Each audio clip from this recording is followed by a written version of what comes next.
heavens and earth. Class 3 is the harlot. And then class 10 is the one we just did. Now, if you want to see the 666 stuff or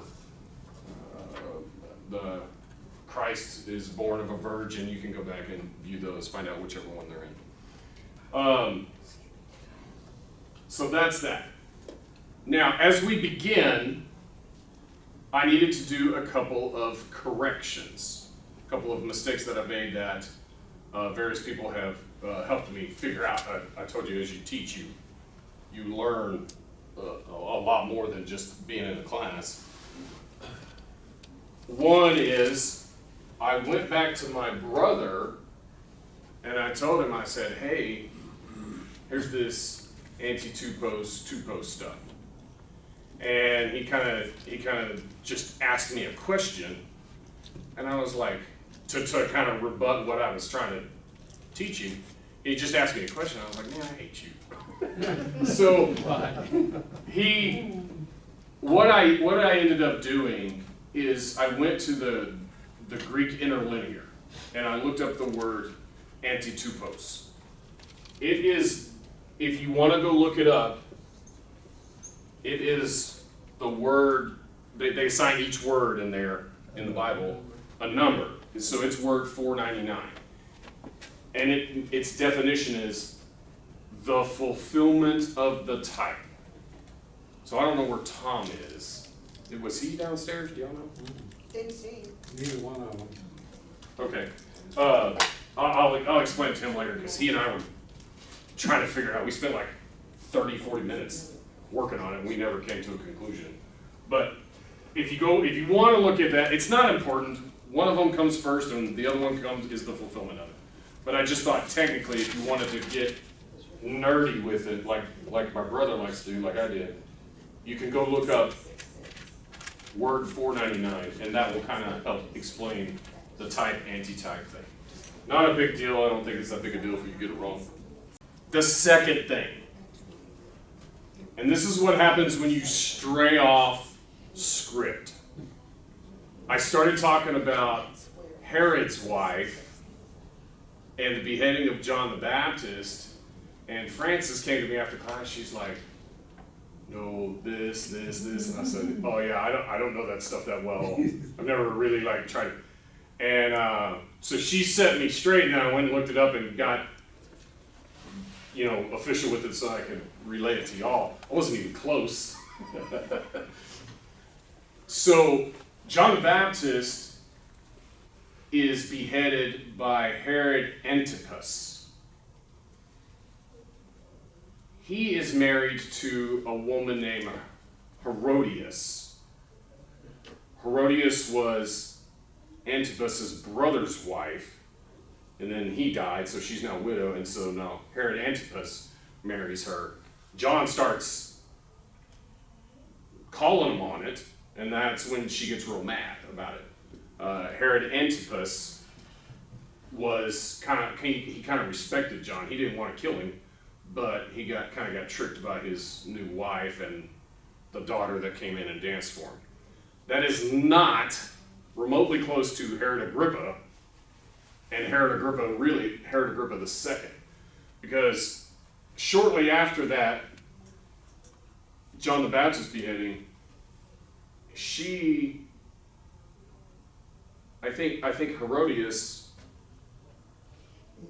they get banished to Lyon, France, because they asked Caesar for a king title.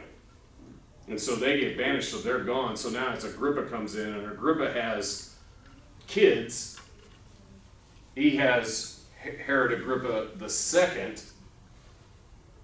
This is the they're like niece nephew type thing.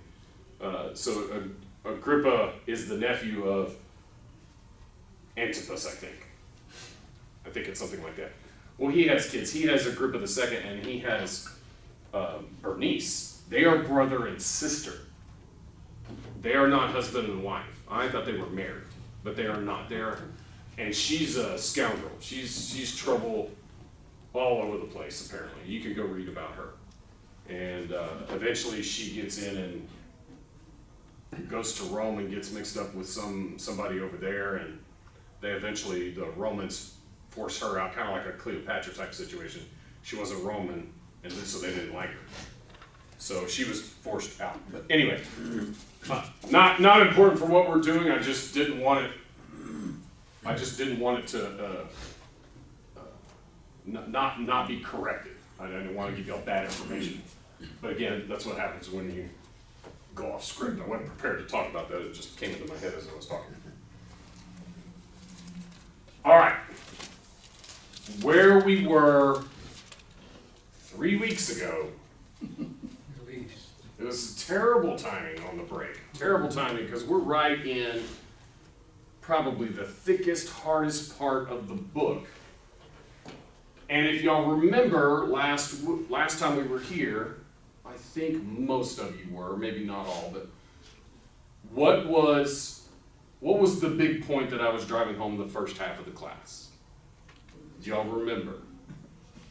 Where was Peter an elder? Jerusalem.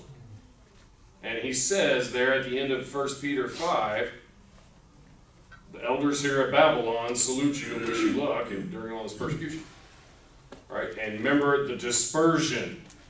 And they told the apostles, like everybody else was dispersing away from Jerusalem, but the apostles did not. They stayed there in Jerusalem. Okay? And then I showed a whole bunch of examples of Peter being in Jerusalem. He's in Jerusalem, he's in Jerusalem. And I showed all the examples of him being in Rome, which were none. There were 2 blank pages, right? And the reason we do that, the reason I did that is because when you get to the Babylon, the burden of Babylon in Isaiah 13, when you start reading it and you start seeing how it happens, you think about it for just a second, you're like, wait a second, this doesn't happen. Not everybody's killed. All the kids aren't cut to pieces.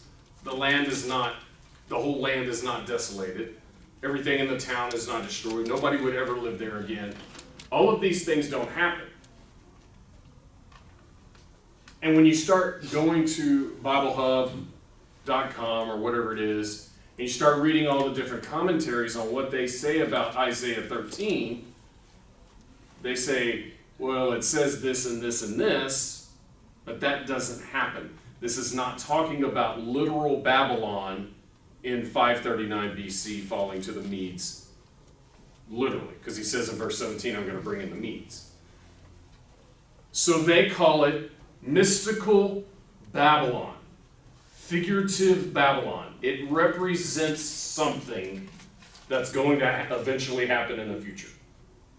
And I say it goes back to the whole type-antitype situation. Babylon was going to be this oppressor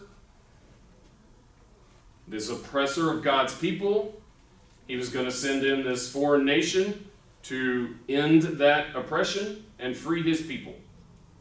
Well, that does happen kind of to literal Babylon, but the way it's described in chapter 13, that stuff doesn't happen. But when you flip over to figurative Babylon,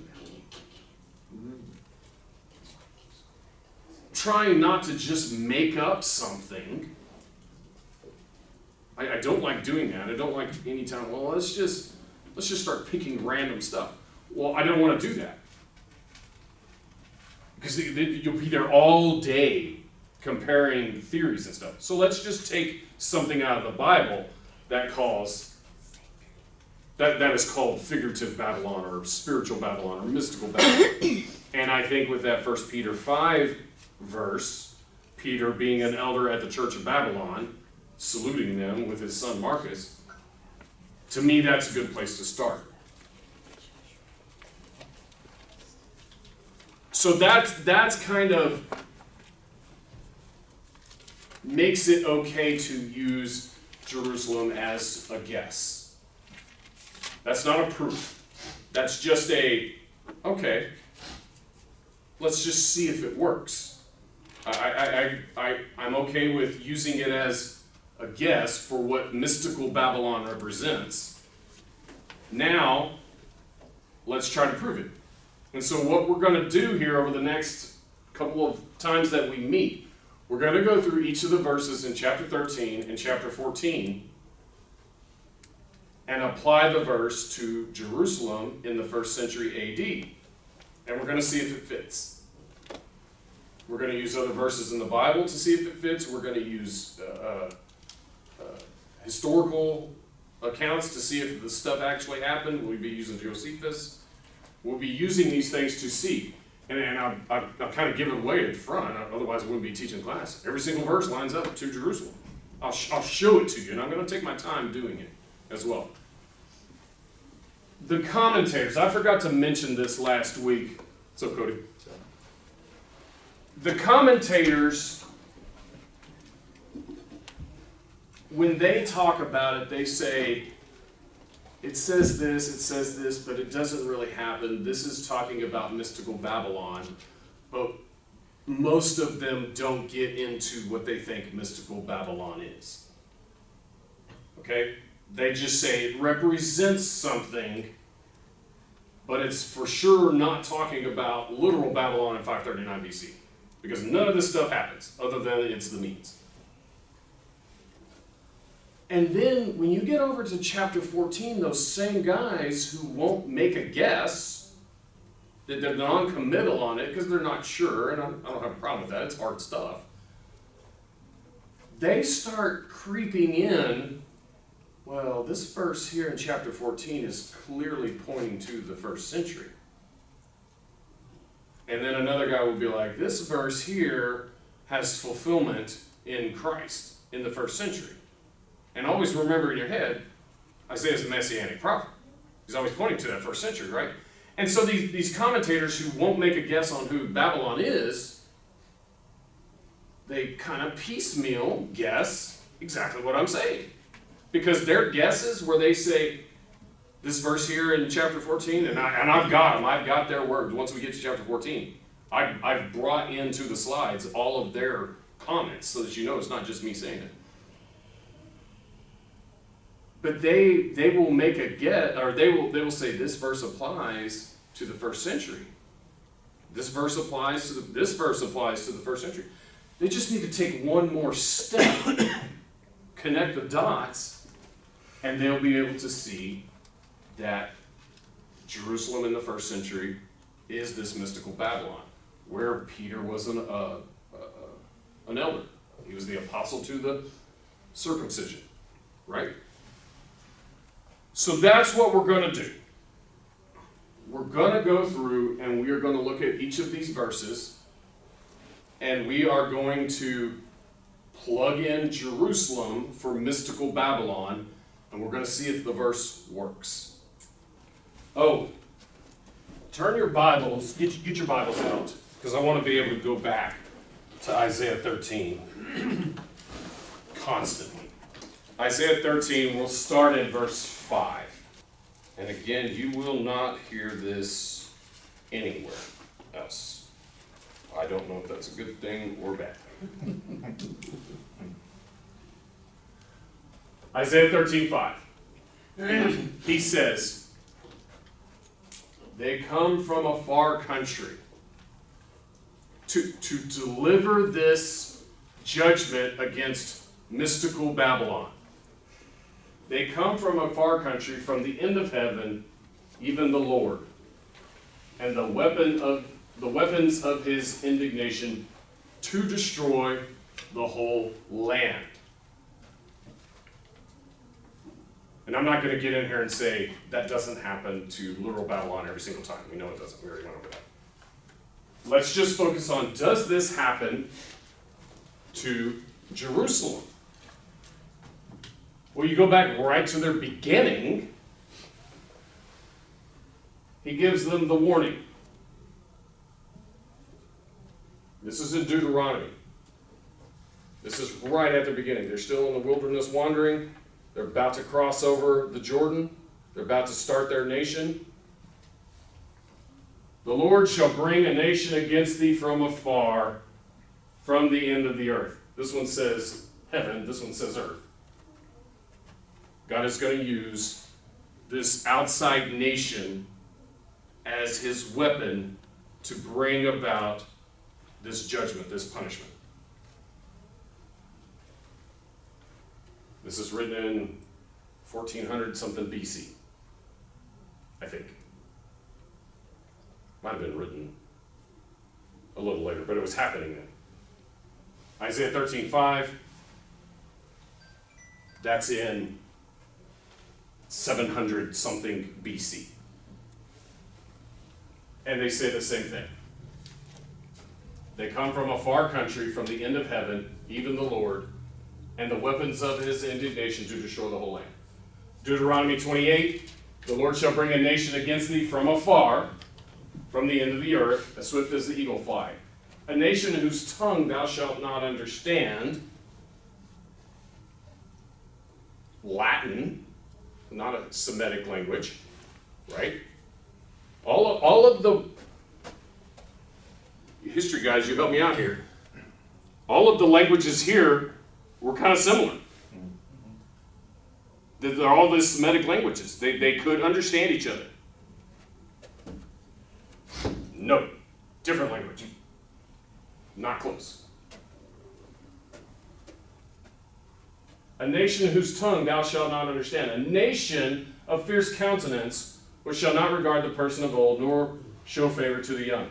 This is their warning when they first got started. And this is the song of Moses going, Deuteronomy 28 through 32. He's getting this big warning. He's like, you are a stubborn people. I'm going to do all this stuff for you, and you're going to rebel against me, and I'm going to end you in the worst way. Straighten up, do right, or you're going to get it. Daniel kind of repeats it. And he said, behold, I will make thee know what shall be in the last end of indignation. For at the time appointed, the end shall be. The end of that old covenant. The end of the Jews having the kingdom of God. The end of the age. Matthew 24, I think verse 3. When will be the sign of the end of the age? In Daniel, it's when the power of the holy people would be scattered. 12:7. Daniel 12:7. Daniel, I think 10:14, might be 10:17. 10:14, I think he says, come here, let me show you what will befall thy people, your people, the Jews, in their last days. And when that happens, a king of fierce countenance will come up, understanding dark sentences. This nation from afar, whose language they did not understand, was going to come.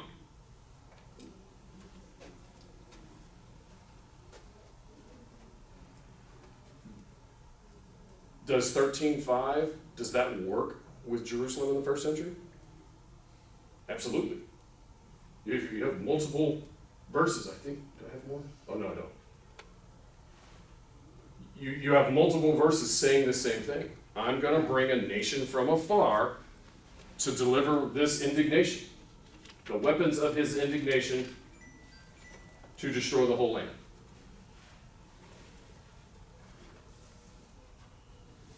Questions on that before I go to the next verse? Mystical Babylon is Jerusalem. It's this locked in and clear on every verse. And when we get to 14 and it starts talking about that pomp and that circumstances, you started bringing the stars down, you'd be like, oh my, that's Acts chapter 12. It's just locked in on Jerusalem, every one of these verses. Verse 6. So when he brings in this nation from afar as the weapon of his indignation, it's going to be called the day of the Lord.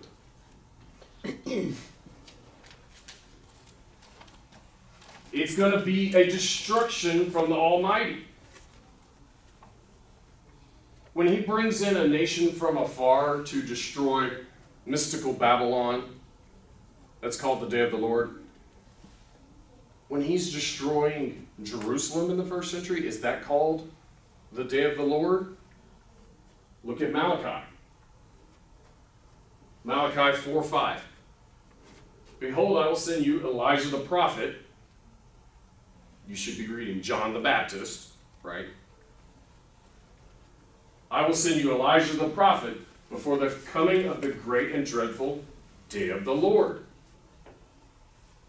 Elijah the prophet, or John the Baptist, is really what he's talking about here. Because remember, in Matthew, no, that's the confirmation of that one. Wherever it is, he's saying, where did he fulfill that? I don't know, I've got it somewhere. Christ says, remember when they said Elijah the prophet was going to come? This is Elijah the prophet.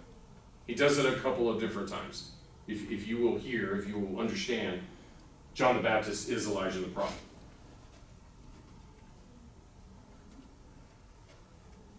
The day of the Lord, the destruction of the Almighty,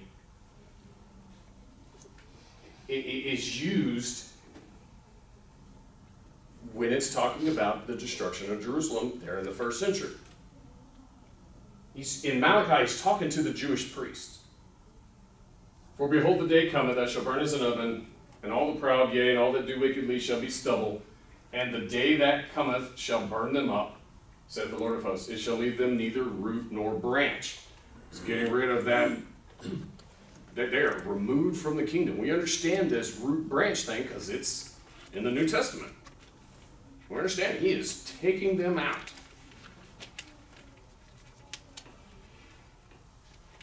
Now,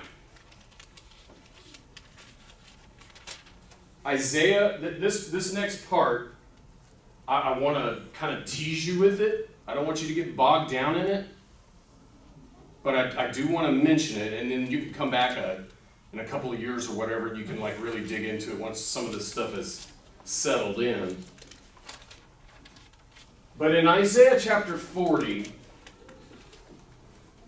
right at the beginning, it starts off with a prophecy of John the Baptist. It's very clear, it's very direct. When you're reading it, you won't know it if you didn't know the New Testament. You won't understand what you're reading. But then you get to Matthew 3, and it quotes it and says, this is what Isaiah was talking about when he said, the voice of him that crieth in the wilderness. Matthew 3, verses 1 and 3. In those days came John the Baptist, preaching in the wilderness of Judea. Verse 3, for this is he that was spoken of by the prophet Isaiah, saying, the voice of one crying in the wilderness, prepare ye the way of the Lord, make his paths straight.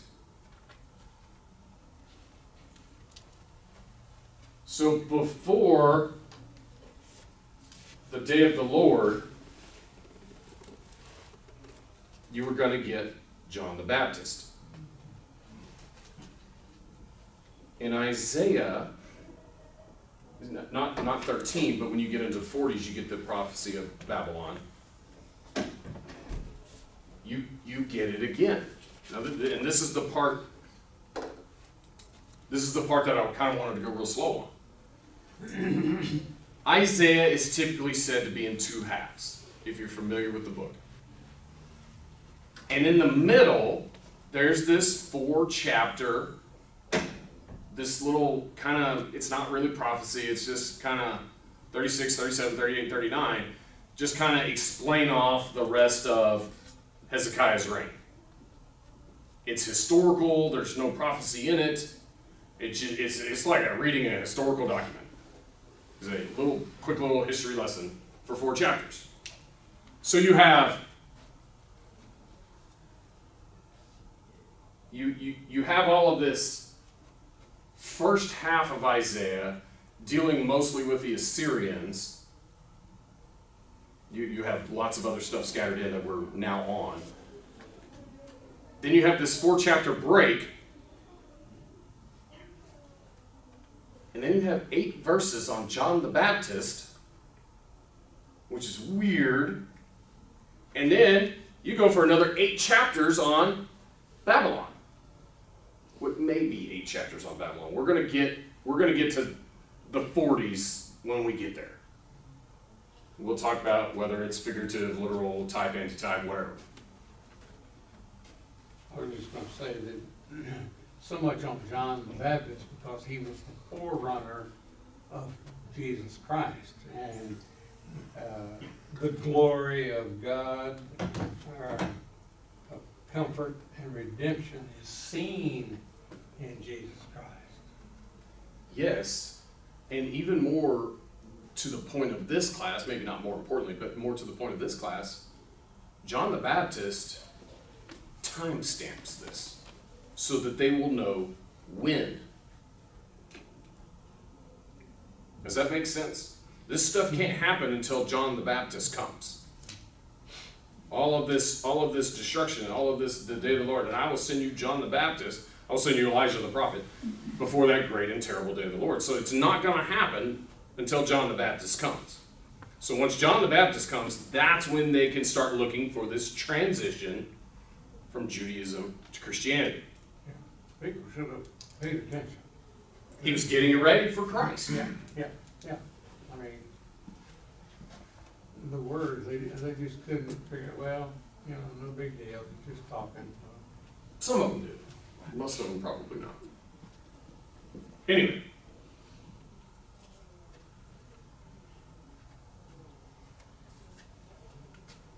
The verses there in chapter 40 are very peculiar. When you're reading through, if you just read straight through, you're reading about all this Assyria stuff, about Ahaz, Hezekiah, all of this stuff. You read the end of Hezekiah, and then you get these verses, the first section of chapter 40, and you're like, okay, he just decided to randomly throw in John the Baptist, a prophecy about John the Baptist, and then maybe immediately go right back into talking about Babylon. It's so weird. It's so out of place. If Babylon is literal. But if Babylon is mystical Babylon, and you've got this big type anti-type thing going, and I'll get to the 40s when I get there. I'm not going to go into that now. But you should see the commentators. They go back and forth. This is Christ. No, this is Cyrus. No, this is Christ. This is both. Well, it's Cyrus sometimes, but it's Christ sometimes. And they can't make up their minds because it's a type anti-type situation. This good, and I've got slides that will compare it. I'm not trying to prove this right now, but just get ready for it when it comes. But if it's the anti-type that's being talked about there, and this mystical Babylon is Jerusalem, like I'm saying, then this John the Baptist verse is exactly where it needs to be. Right before the judgment of the great harlot, the mother Babylon, the mother of harlots. This mystical Babylon. John the Baptist comes, mystical, figurative, oppressing Babylon. Day of the Lord happens, brings in a nation from afar as a weapon of his indignation and destroys them. Mystical Babylon is Jerusalem. That verse that we just did,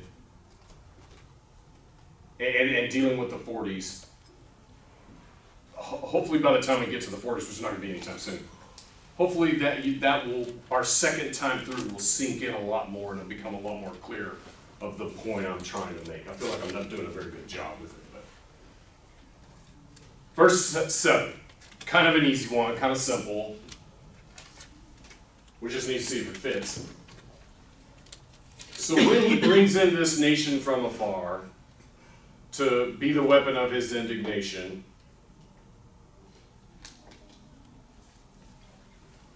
before that great and terrible day of the Lord, the hands shall be faint, every man's heart shall melt.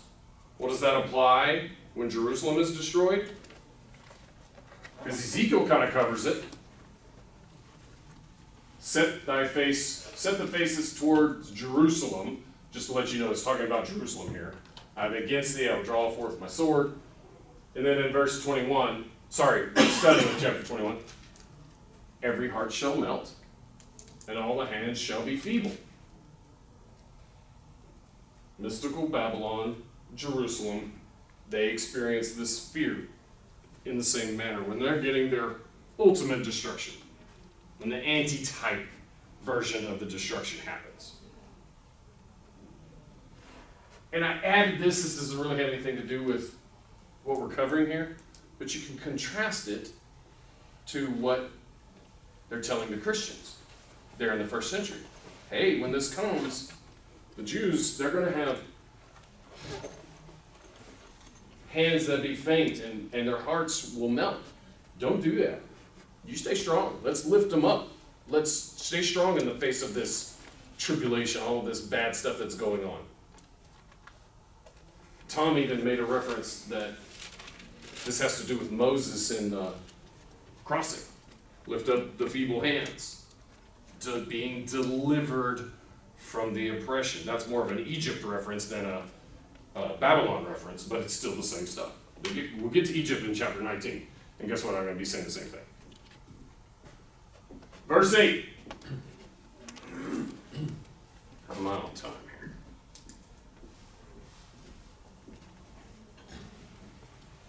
And they shall be afraid.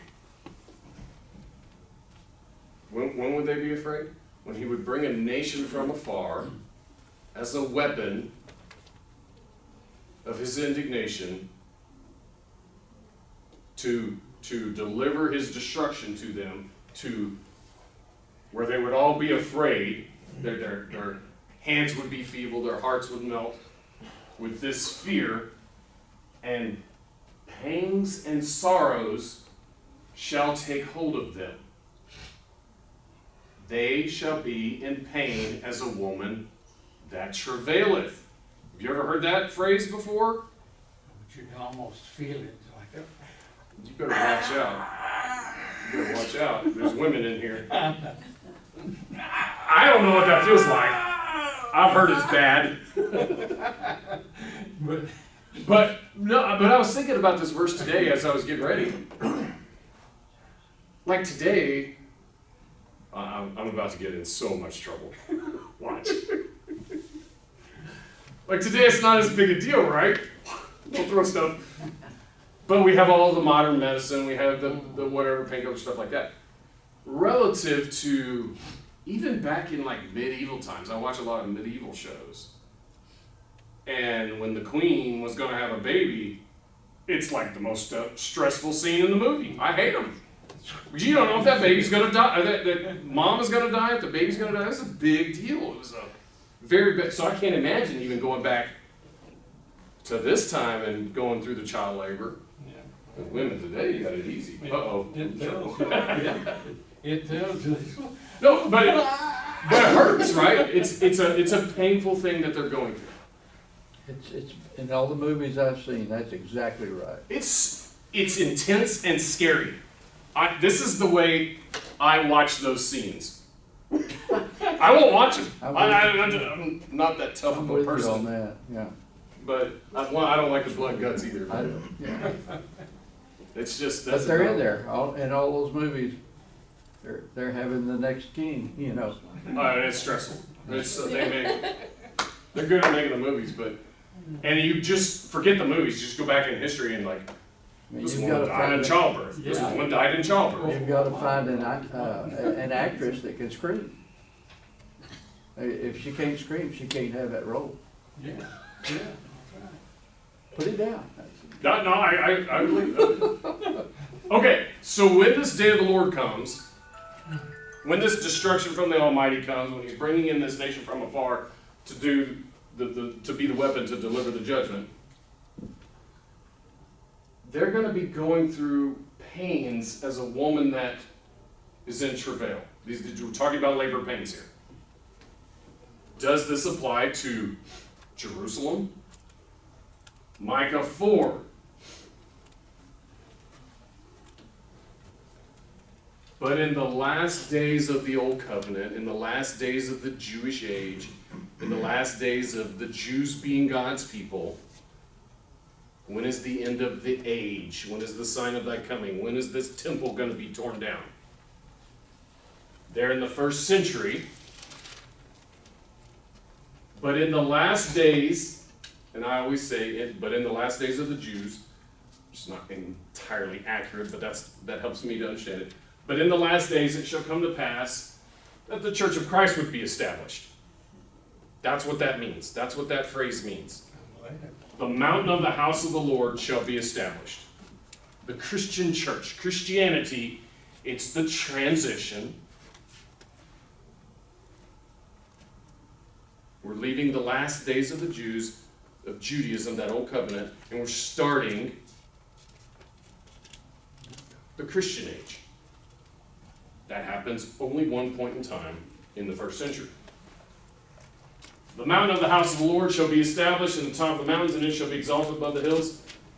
And how do we know it's the church? Well, one, we already know just by the words. People shall flow into it. Many nations shall come. The Gentiles were going to be able to be a part of it.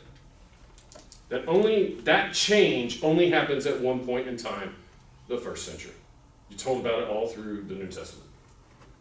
They're going to come and say, "Come, let us go up to the mountain of the Lord, to the house of God of Jacob. He will teach us his ways, and we'll walk his paths." There's another one, and we're really focusing on Acts chapter 2 here. We're going to really get focused on Acts chapter 2 for these next two verses. "For the law shall go forth out of Zion, and the word of the Lord from Jerusalem." The New Testament was going to be spread. The Gospels would go out. The Great Commission would happen. Paul's out doing his missionary journeys. They eventually all leave Jerusalem because it gets destroyed. "And I will make her that halted a remnant." There we go. The Christians. And they're not going to be a nation like what we think of. This is going to be this spiritual nation. This house made without hands, this kingdom without borders. It couldn't be attacked. It wasn't a physical thing. It was not a worldly thing. My kingdom is not of this world.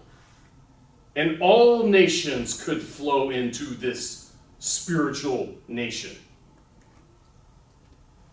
"And the Lord shall reign over them in Mount Zion, the new Jerusalem," the church of Christ, "from henceforth, even forever. And why dost thou cry out aloud?" Now here's the connection here. So when the church is coming in, when it's the last days of the Jews, the church is coming in. Now why does thy cry out aloud? Is there no king in thee? Is thy counselor perished? For pangs have taken thee as a woman in travail. He's talking to the Jews. These Jews. "Be in pain and labor to bring forth, O daughter of Zion." When the kingdom is being transitioned from the Jews to the Christians, which is comprised of Jews and Gentiles, when you go from the old covenant to the new covenant, does the daughter of Zion, does Jerusalem, do the Jews go through labor pains like mystical Babylon? You better believe it. And there's more in here than just this. What were we on here? We were on Micah. Okay. Micah 4:10, which we just read. "Be in pain and labor to bring forth, O daughter of Zion, like a woman in travail." Well, guess what's happening to the holy city in Revelation? "And she being with child cried, travailing in birth, pain to be delivered." The woman in travail, the daughter of Zion.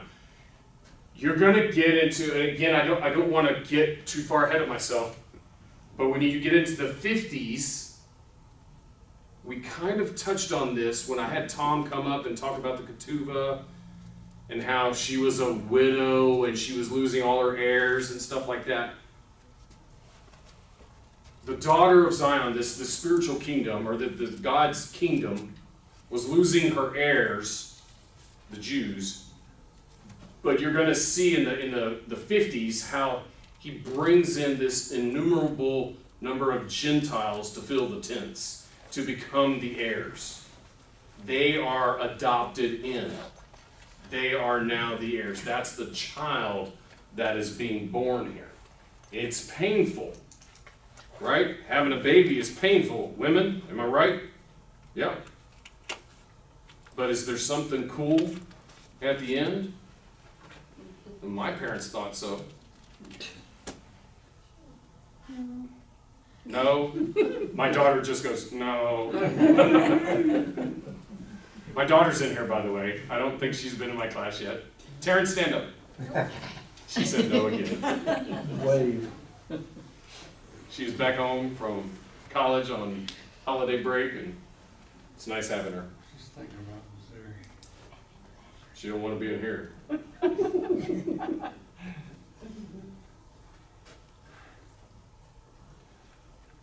Jerusalem is mystical Babylon. She is going to go through the pains, the labor pains, as a woman that travaileth, when God brings in this nation from afar to deliver his indignation, the weapons of his indignation, to deliver this punishment, and this great and terrible day of the Lord that he was talking to the Jewish priest about. And before that happens, he's going to send John the Baptist. But when it does happen, they're going to be in pain. The daughter of Zion is going to be in pain, like a woman in travail, like a woman that is in labor, that is ready to deliver a child.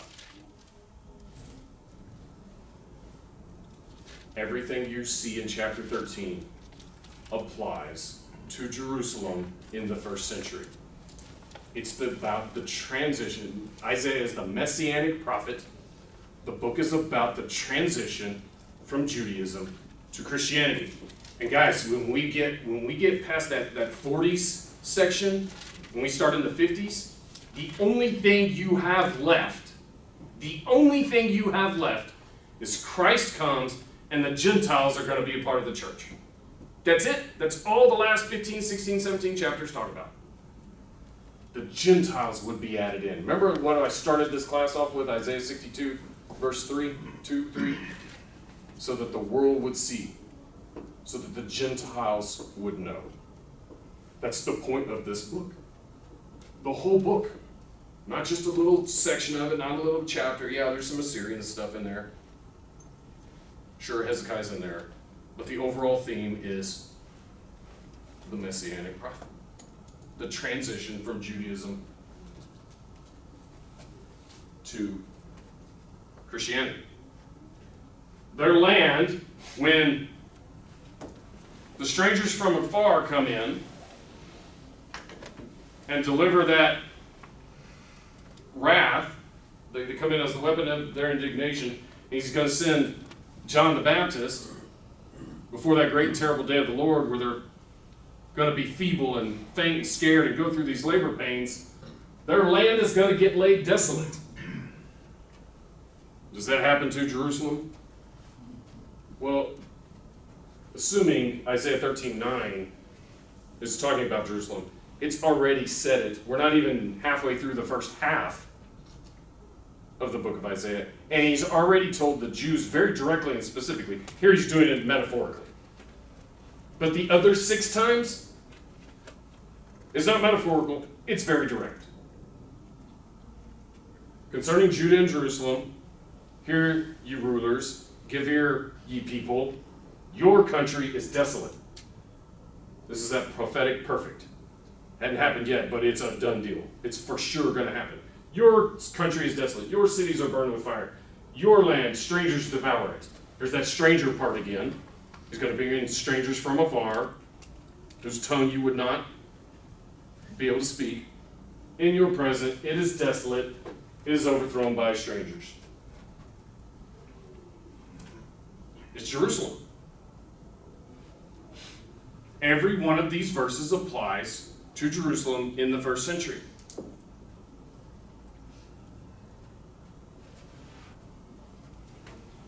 Daniel speaks of the abomination of desolation from these strangers from a far country.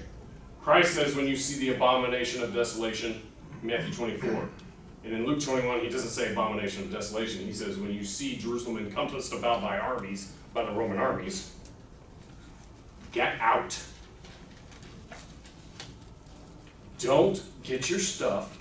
Don't come back into town if you're out in the field. Leave immediately. Pray that your flight be not in winter. Pray that it's not on the Sabbath. Hope you don't have kids. Get out. They were going to be made desolate. Babylon, in Revelation, is going to be made desolate. Now, literal Babylon at this time is a blip on the map. It's a nothing. It's waning. It's not important anymore in world history. The weather patterns changed and all of that. That place got real dried out. The rivers changed course. I think the same thing kind of happens to Used to be this big, massive mega center back in Abraham's time, and the climate just completely dried up on them, and like there's nobody there anymore. When did they find Like 100 years ago or something like that? Not long ago. It was not that long ago. They found somebody was walking around this desert in southern Iraq, and they're like, "What is that big building?" That's They figured out it was so they know where it is now. It's really cool. You can go look at all the pictures of it online. I'm fascinated by that stuff, but I'm a nerd.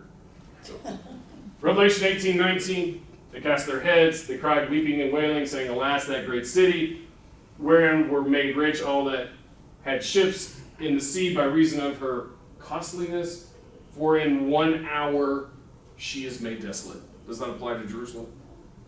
Yes. My understanding is that once Pompey comes in and intercedes with the high priest battle going on in the previous century, Rome really encroaches upon them, and I think this is one of the reasons why they're ultimately destroyed. But their commerce really picks up at that point, because now they're interconnected with the Roman world. And that just means money to everybody. The Great Babylon, the mother of harlots, Jerusalem would be desolate. You got?